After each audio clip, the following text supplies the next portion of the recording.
Be me, 26F. I'm an expert on the subtle ways the patriarchy poisons everything. It's not even a hot take. It's just reading the instruction manual for society. My life is, for the most part, a curated space.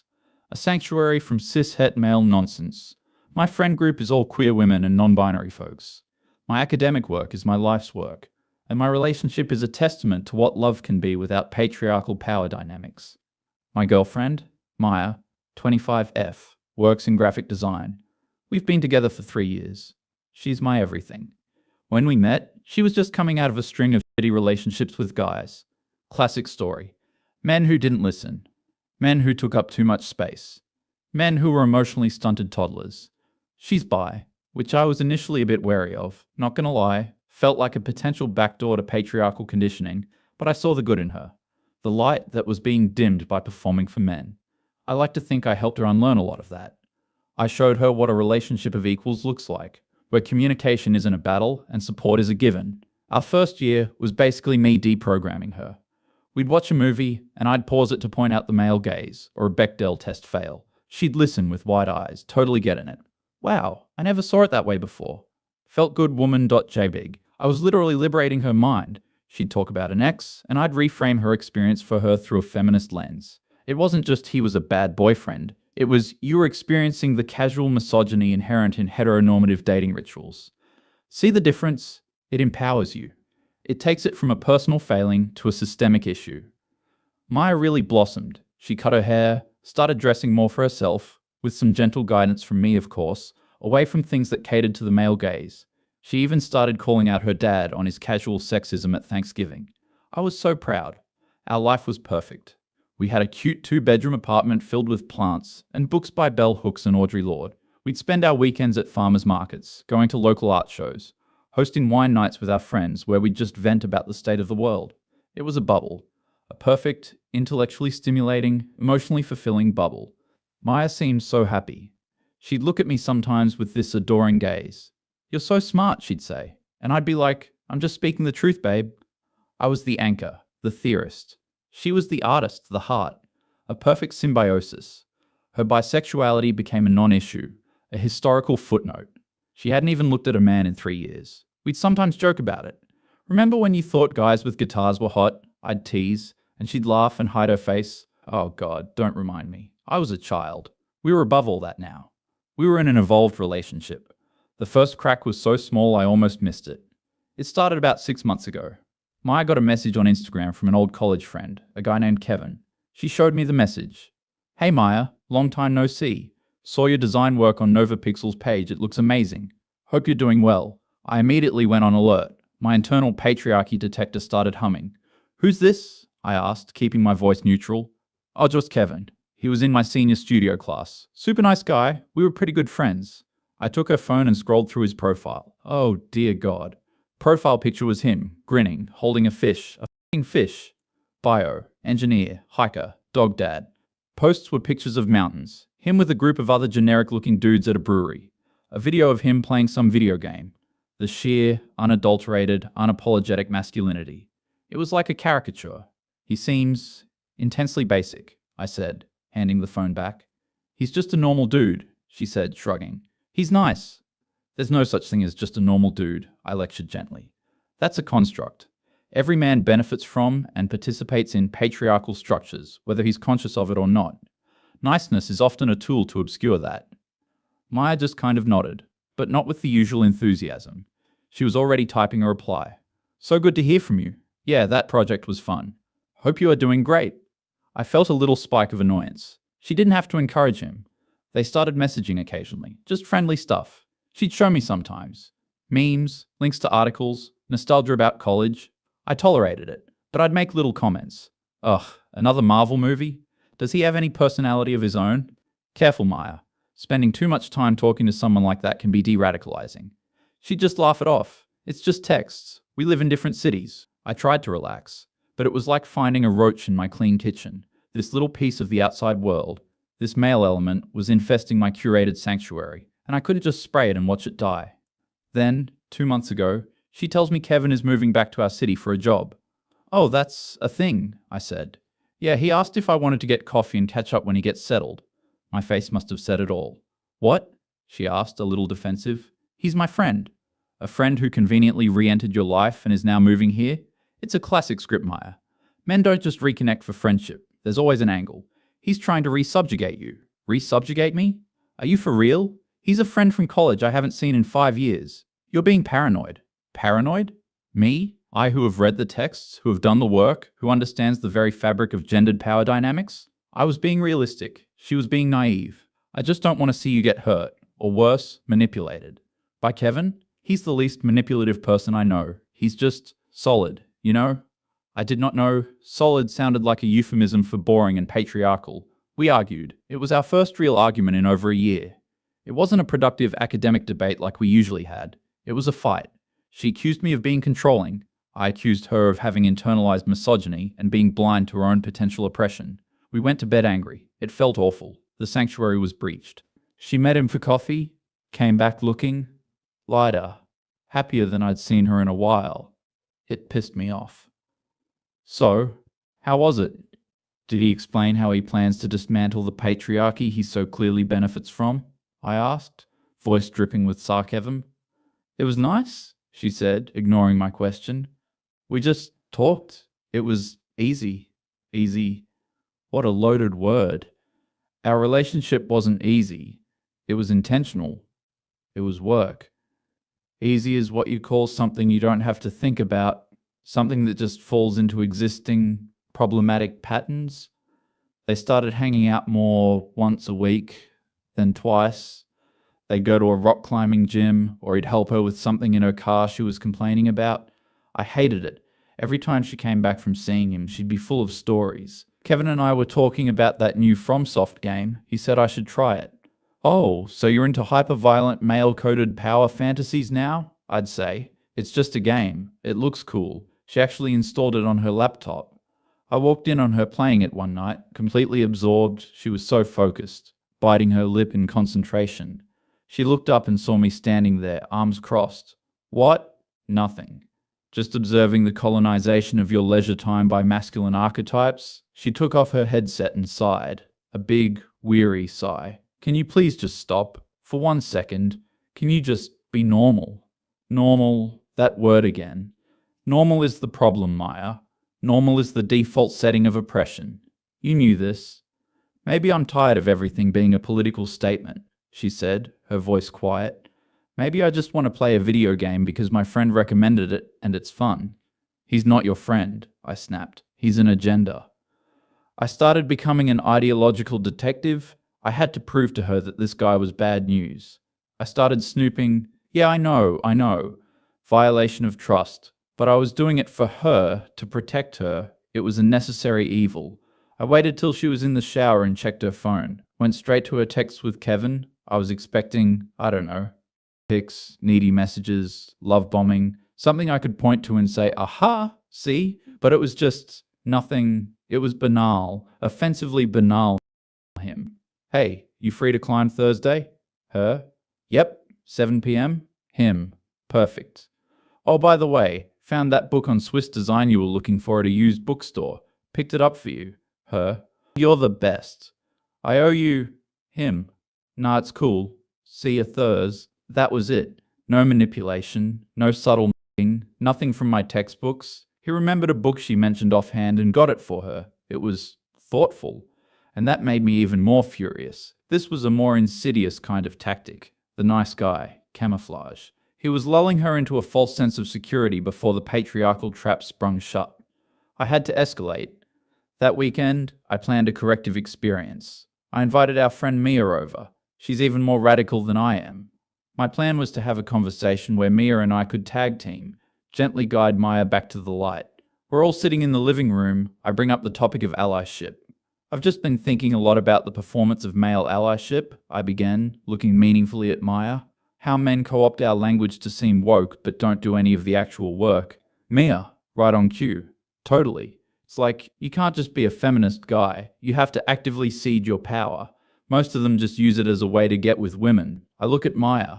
Right, Maya. You know what that's like from your past. Maya was just staring into her wine glass. I guess, she said, it's like this guy you're hanging out with. I pressed, going for the kill. This Kevin. He presents as this harmless, helpful friend, but what is he actually doing? Is he challenging his male friends on their sexism?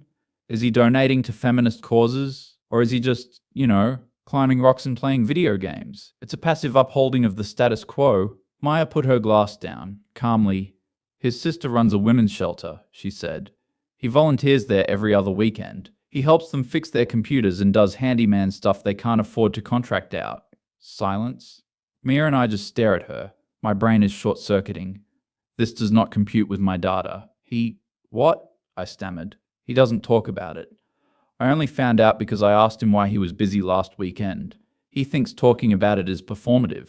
Mia.exe has stopped working. Mia.exe has crashed entirely.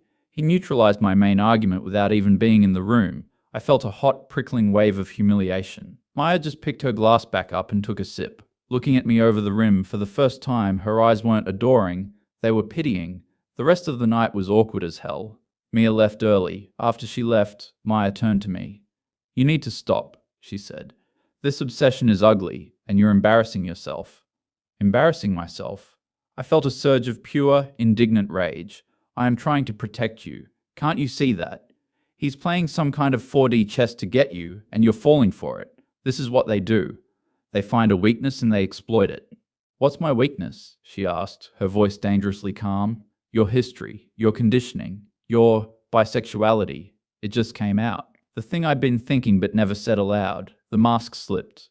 I showed her the ugly, distrustful part of my ideology. Her face just fell. It was like watching a statue crumble. She didn't say anything. She just stood up and went into the bedroom and closed the door. I stood in the living room, heart pounding. I knew I'd fucked up. Royally.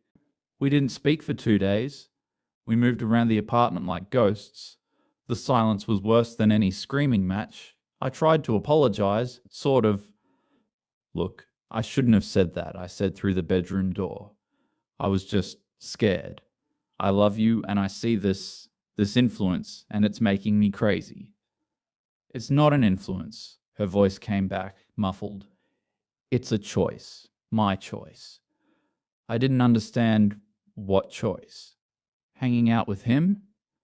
The next day, I came home from a lecture. There were boxes in the living room. Her boxes, filled with her clothes, her books, her art supplies. My heart dropped into my stomach. Maya was sitting on the sofa, just looking at the boxes. What's this? I asked, my voice a whisper. I'm moving out, she said. She didn't look at me. What? No.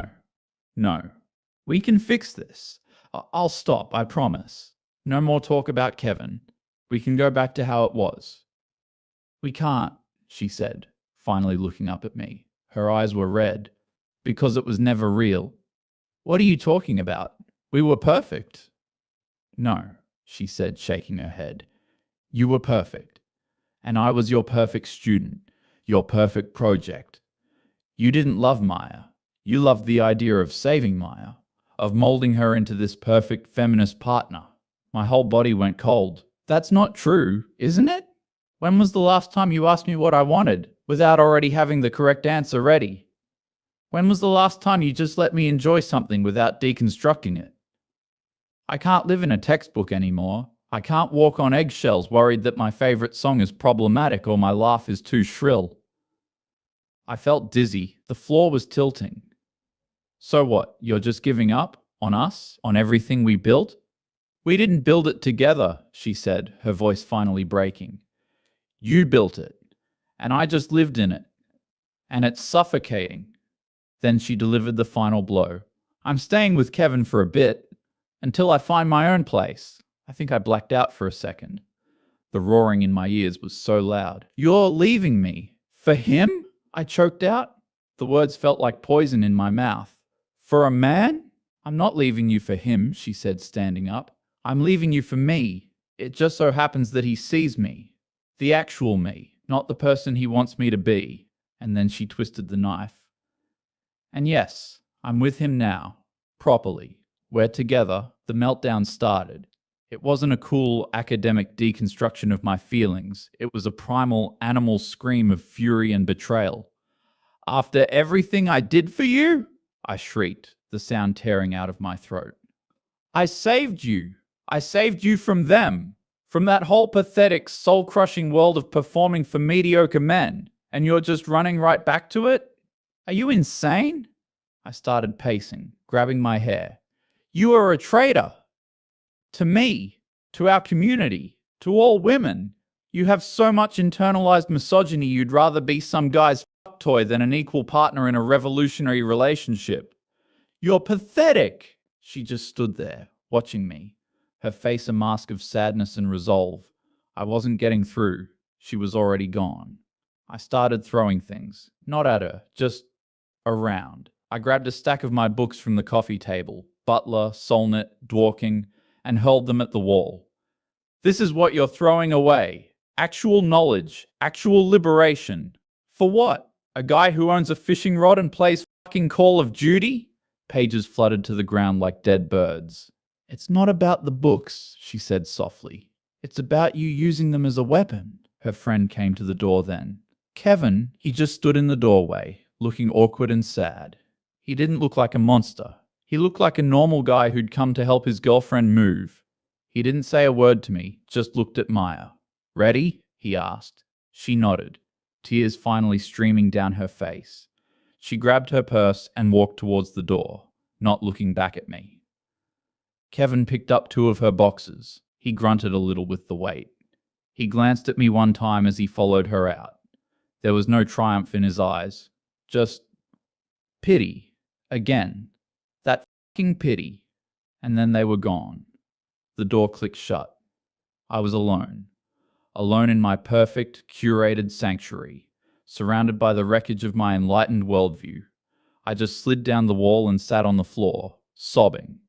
Not for the loss of her, not yet, but for the sheer, catastrophic failure of my entire belief system. It wasn't supposed to happen this way.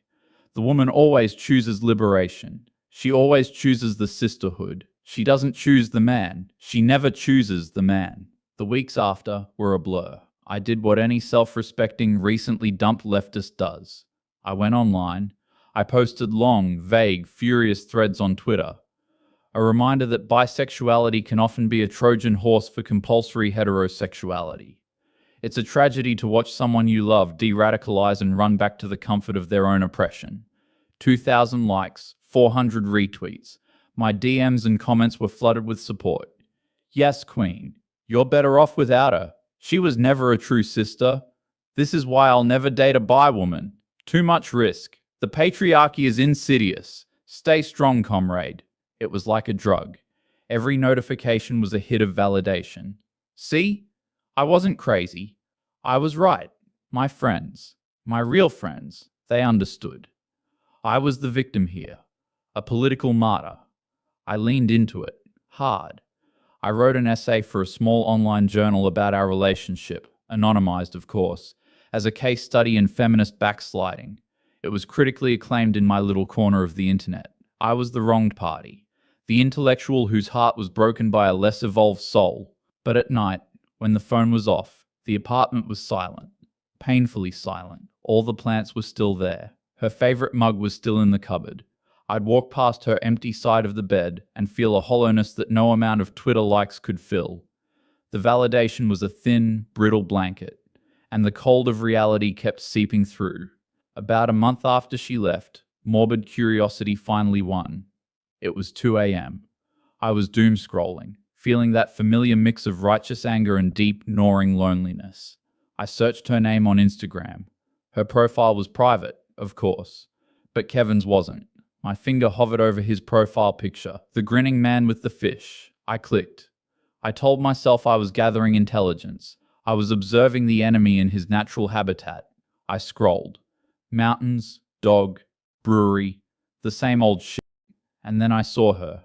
The first picture with her in it was from 3 weeks ago.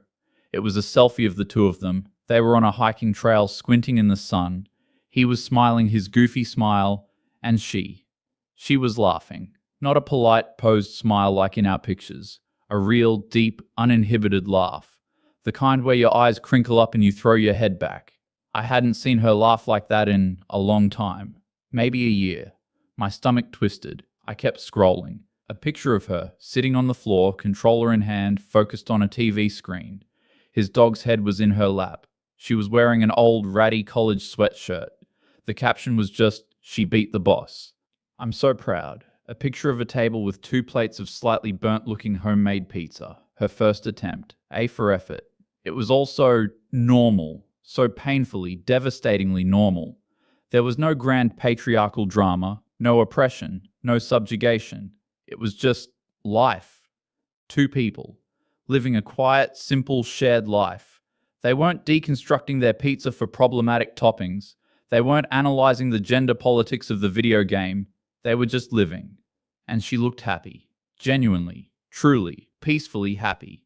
The kind of happy I told her she could only get with me, in our special, enlightened world. The kind of happy I hadn't been able to give her.